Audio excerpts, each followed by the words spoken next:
You describe that in his Codebreakers, what they did and how important those Codebreakers were to the Battle of Midway? You have to remember too, when we think of military intelligence, the idea of code breaking and using all sorts of brain power, it was counterintuitive. That's how antiquated a lot of our thinking was.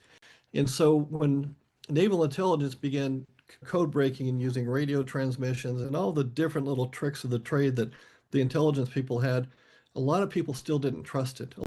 Joe Rochefort and his team of code breakers, they worked in a basement in Pearl Harbor, just a very nondescript doorway leading, I think, 13 steps down into a basement. They called it the dungeon. But for the most part, these guys, these eccentrics, sat at their desk with a mountain of radio transmissions in front of them, and they would sit there. Everybody smoked. So cigarette smoke, cigar smoke, cigar pipe smoke. And they would sit there in this room with no ventilation for hours and hours, drinking bad coffee and looking at scraps of paper and figuring how those scraps of paper fit into the Japanese code and how could they crack that code.